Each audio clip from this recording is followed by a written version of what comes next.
मैं जो आपके टीवी चैनल है जो हमारी गरीब लोगों को की आवाज सरकार तक पहुंचाते हैं, उनका मैं तहे दिल से धन्यवाद करता हूं, जो हमें आप लोगों ने समय दिया और गरीब लोगों की जो आवाज है वो सरकार तक पहुंचाने का समय दिया। पहले तो मैं जितने भी टीवी चैनल यहाँ पे आए हैं उनका मैं तहे दिल से पूर्व प्रधान सुमा बिंदु राणा अपनी तरफ से और अपने गांव वासियों की तरफ से, और जो मेरे साथ लोग आए हैं भाजपा के पूर्व चेयरमैन विजय जी और 3 बार प्रधान भी रह चुके हैं, और मेरे चाचा जी भी आए हैं, कैप्टन उकार जी, लाल सिंह राणा जी आए हैं, प्रमोद सिंह राणा जी आए हैं, जिनके भी वो 4 लाइन की जद में जमीनें और घर गए हुए हैं, वो आए हुए थे। हमारी जो शहीद की पत्नी है संजीवन राणा जी, उनकी पत्नी पिंकी राणा जी, उन्होंने भी आज आना था, लेकिन वो हमारे केंद्रीय मंत्री आज राजनाथ सिंह जो हमीरपुर में आए हुए हैं, तो वो शहीद परिवार को उनको बुलाया हुआ। उन्होंने उनसे भी मैंने आग्रह किया कि अगर ये बात पहुंचे तो उनको तक पहुंचानी है कि हमारा जो स्यू पंचायत है और वहाँ से जो 4 लाइन स्टार्ट है सापर उपमंडल अधिकारी पैड वार्ड से, तो वहाँ से हम लोगों के साथ जो है अन्याय हो रहा है। तो वो भी 2 दिन पहले मेरे साथ सापर उपमंडल में गए थे और हमने लेटर बना के जो है वो एसडीएम साहब सापर को दिए हैं। हमारा न्याय ये हो रहा है कि सबसे पहले जो हमारी डिमार्केशन हुई वो स्यू पंचायत का जो पैड वार्ड है वहां से शुरू हुआ। वहां पे इन्होंने लोगों ने क्या किया, पिलर लगाए। उसके बाद इन्होंने जो भी 4 लाइन की उपचारिताएं हैं वो इन्होंने पूरी की, ठीक है। उसके बाद क्या हुआ कि 23 जुलाई को 2022 को एसडीएम साहब महोदय जी का हमें फोन आया कि आप अपनी पंचायत के लोगों को बोलो कि अपने जो जमीन के डॉक्यूमेंट्स हैं वो जमा कराएं। तो हमने उनको पूछा कि क्या डॉक्यूमेंट्स है, उन्होंने बोला आधार कार्ड, अकाउंट नंबर और पैन कार्ड। तो हमने अपने पंचायत के लोगों से आग्रह किया, उन्होंने दे दिए। उसके बाद उन्होंने बोला कि डिक्लेरेशन फार्म दो। उसके लिए मीटिंगें हुई हमारी जो पंचायत में कि डिक्लेरेशन फार्म नहीं देना है। तो हमने लोगों को समझाया कि नहीं, डिक्लेरेशन दे दो, उसमें ऐसा कोई भी मुद्दा नहीं है। लोग बोल रहे हैं कि क्लेम जो है कम है, तो आजकल जो महंगाई है बहुत ज़्यादा है कि हमें जो है फैक्टर 2 में चाहिए। चलो हमें फैक्टर 2 से नहीं, हमें जो फैक्टर 1 है वही दे दो।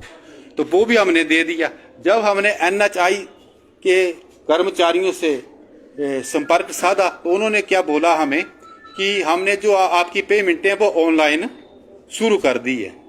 तो ऑनलाइन जो पेमेंट है वो शुरू कर दी और आपके डॉक्यूमेंट्स भेज दिए। तो मैंने बोला भाई साहब कहाँ भेजे? उन्होंने बोला कि पीडी को भेजे हैं, प्रोजेक्टर डायरेक्टर क्या कर्नल इंदर सैन जी। उसके बाद रीजनल ऑफिस आपका आ गया शिमला, ठीक है, आरओ साहब और जीएम साहब, और बोलते शिमला से आपके दिल्ली चले गए हैं फाइनेंस से, ठीक है। तो उसके बाद हमने संपर्क साधा तो उन लोगों ने क्या किया कि जो 90 करोड़ रुपया जो आया है सू से लेकर अर्जोल तक, उन लोगों ने किया उल्टा क्लेम देने शुरू कर दिया अर्जोल से, वो कि बिल्कुल गलत है। क्योंकि हमारे लोग जो है उन्होंने क्या किया है कि जमीन को छुड़ाई है, उनसे लोगों से कर्जा लिया है, कर्जा लेके जमीन छुड़ाई है, तो 4 लाइन एनएचआई को अपने डॉक्यूमेंट्स दिए हैं। अच्छा, जैसे हमारी 14 कनाल जमीन है उसमें 7 कनाल गई है, 7 कनाल बची हुई है, तो उस पर हम ना लोन ले सकते हैं, ना उसको बेच सकते हैं, और ना उस किसी को हम लीज पे दे सकते हैं। तो ये भी हमारे साथ अन्याय हो रहा है। और सबसे जो बड़ी बात है कि जो ये प्राइवेट बैंक है, एक्सिस बैंक है, उनको जो है इन्होंने पैसा दिया हुआ है, उनके एजेंट दलाल जो घर घर जा रहे हैं और इनके साथ एनएचआई के लोग जो मिले हुए हैं, और इन्होंने क्या किया कि वो पैसा जो है अर्जोल से स्टार्ट कर दिया, वो कि सरासर गलत है। हम जो हमारे सांसद है महोदय जी हैं किशन कपूर जी, उनकी वर्चुअल कमेटी हुई, उन्होंने भी डीसी साहब को बोला है कि ये बिल्कुल गलत हो रहा है। जहां से काम आपका स्टार्ट हुआ है स्यूमा से जो अर्जोल तक है, वहां से उन लोगों को ऑफलाइन पेमेंट की जाए और ऐसा काम मत करो। आज हमने पूर्व सांसद शांता कुमार जी से बात की है, उनको हमने जो है लेटर लिख के दे दिए हुए हैं, तो उन्होंने भी हमें आश्वासन दिया कि आपका काम जो होगा। और सबसे जो बात है, आज जो जमीन का जो हमें रेट था वो हमारे जो है वो जो सर्कल रेट है वो 16 लाख पे हमें कनाल की रजिस्ट्री होती है।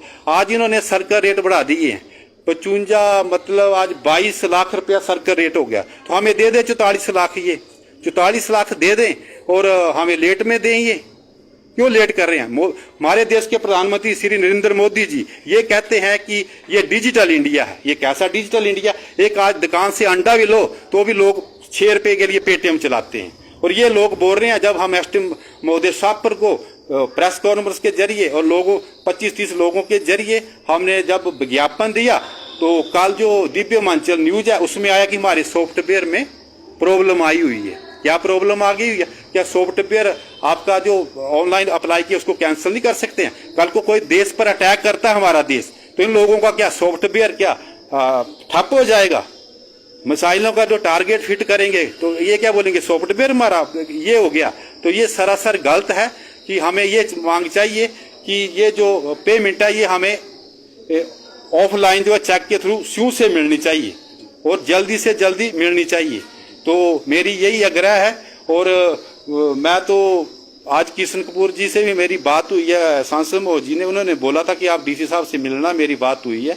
माननीय हमारी कबीना मंत्री श्रीमती सरवीन चौधरी से बात हुई थी, उन्होंने बोला कि मैं डीसी साहब को फोन करूंगी और आप मिलो और जो आपके साथ अन्याय नहीं होगा। तो हमारे साथ तो अन्याय हो रहा है। हमारा शहीद परिवार है, उन्होंने अपनी जमीन खरीदी हुई है, शहीद संजीवन राणा। ऐसे सरकार बोलती है कि शहीदों को हम दर्जा दे रहे हैं। उन्होंने स्पेशल इंटरव्यू दिया परसों आवाज हिमाचल में। उनके साथी जो है जगदीश चंद, जिन्होंने 4 गोलियां अपनी छाती पे खाई और 5 घुसपैठियों को मार गिराया, जिनको कि 26 जनवरी को परमवीर चक्र मिला। और शहीद संजीवन राणा जी, जिनके भाई कैप्टन वकार सिंह जी आज आए हुए हैं, उनके सौजन्य से उनको प्रशंसा पत्र मिला हुआ है। तो उन्होंने जो है 50 लाख की जमीन जो है द्रम्मण में खरीदी है। मुहाल जो है उनका द्रम्मण में पड़ता है, ठीक है। तो मेरी आग्रह रहेगा कि ये हमने लेटर बनाए हुए हैं, वो हम आपको दिखाना चाहते हैं। ये जो लेटर है ये मझगरा पंचायत, स्यू पंचायत को लोगों ने जो है इसमें सिग्नेचर किए हुए हैं और ये शहीद पिंकी राणा ने साइन किए हुए हैं, उन्होंने लेटर बना के दिया हुआ। तो हमारी आग्रह है कि इस प्रक्रिया को जो है वो उसको कैंसिल किया जाए। जो उन्होंने 22 करोड़ की पेमेंट स्यू से की हुई है उसमें सारी मिली भगती है, पैसे खा रहे हैं, और इसको जो है ऑफलाइन करके सबको दिया जाए। अगर हमें लेट देना तो नए सर्कल रेट से हमें जो है मुआवजा चाहिए। हमारे गांव के कुछ लोग ऐसे हैं जिनके घर आए हुए हैं, उनके पास घर बनाने के लिए जमीन नहीं है। ये चाचा जी है, इनके छोटे भाई असम राइफल में कार्य करता है, पीछे भी उनका नक्सलियों के साथ हमला हुआ, वो बाल बचे, उनको घर बनाने के लिए जमीन नहीं है, वो जमीन ढूंढ रहे हैं। अब जमीन जो इन्होंने हमें 32 लाख दे रहे हैं, अब जमीन के रेट 60 लाख रुपए लाख के नाड़ हो गए हैं। हमने कहां से लेना? जब इन लोगों ने पैसे नहीं डालने हैं तो हमने क्या करना है? इन्होंने उल्टी प्रक्रिया शुरू कर दी। सबसे जो लास्ट में डॉक्यूमेंट्स और डिक्लेरेशन वो जोल वालों ने दी है, तो उन्होंने जो उल्टा काम शुरू कर दिया। जितने लोग हैं जिनके घरों को रास्ता नहीं है, जमीनें चली गई 4 लाइन में, जहाँ पे जमीनें उनको बाइक स्कूटर जाने के लिए रास्ता नहीं है। तो हम लोग परेशान हैं, इतने लोग आए हुए हैं। तो मेरा अनुरोध है डीसी जिला जो महोदय हैं उनसे अनुरोध है, एडीसी साहब है और जितने भी यहाँ के जो अधिकारीगण हैं कि वो इस प्रक्रिया को जो है ऑफलाइन करें ना। जो और सबसे बड़ा मेरा संदेश है कि एनएचआई वाले तो डीसी साहब से भी अपने आप को बड़ा मान रहे हैं, सांसद किशन कपूर जी से भी अपने आप को बड़ा मान रहे हैं, प्रधानमंत्री नरेंद्र मोदी जी को बड़ा मान रहे हैं कि हमारा सॉफ्टवेयर नहीं चल रहा है। ये कैसे लोग हैं, कैसे बेवकूफ बना रहे हैं? धन्यवाद। जय हिंद, जय हिमाचल। सर किस तरह देखते इस पूरे मुद्दे को? अगर बात की जब आपकी जमीनें 4 लाइन में आई थी, क्या आश्वासन उस समय दिए गए थे? आश्वासन तो ये दिया गया था सर कि पहले तो आपका धन्यवाद करता हूँ जो आप यहाँ आए और हमारी ये कवरेज कर रहे हैं। ये लोगों की जायज़ मांग है। सड़कें बनना बहुत ज़रूरी है, लेकिन उस प्रक्रिया को नियम अनुसार चलाना भी एक जिम्मेवारी बनती है। लोगों का क्रोध था कि हमारी ज़मीनें तो ऑक्यूपाई कर ली हैं, लेकिन हमें दूसरी जगह स्थापित होने के लिए तुरंत पैसे का भी तो इंतजाम करना चाहिए था। सरकार ने पैसा दिया है। इनका जो क्लेम है वो कंपनी के ऊपर है कि कंपनी जो है वो कुछ लोगों के साथ मिली भगत करके जो पेंडिंग है उनको पहले ले रहे हैं और जो उनको नंबर पहले था उनको पीछे कर रहे हैं। तो ये कुछ बातें संज्ञान में आई हैं। हमारे मंत्री महोदया श्रीमती सरवीन चौधरी जी से बात हुई है, उन्होंने भी आश्वासन दिया कि आपके साथ अन्याय नहीं होगा। सांसद जी से बात हुई है। तो अभी हम जिलाधीश महोदय से मिलने आए हैं कि और उनको अपनी व्यथा सुनाएंगे कि जिन लोगों को पहले जरूरत है उनका पहले ध्यान रखा जाए, क्योंकि सड़क जो है वो पठानकोट की तरफ से आ रही है। और जो लोग हैं आगे जो 32 मील से अगला चरण शुरू होगा तो वो शुआ प्याड़ से शुरू होगा। तो अगर उन लोगों ने अपने घर बार छोड़ने हैं, अपनी जमीनें छोड़ने, तो उनको दूसरे स्थान पर भी स्थापित होना पड़ेगा। तो इसलिए जिनको पहले जरूरत है उनका पहले ध्यान रखा जाए। हमें किसी से कोई द्वेष नहीं है, लेकिन जो प्रक्रिया है वो सही तरीके से होनी चाहिए। धन्यवाद।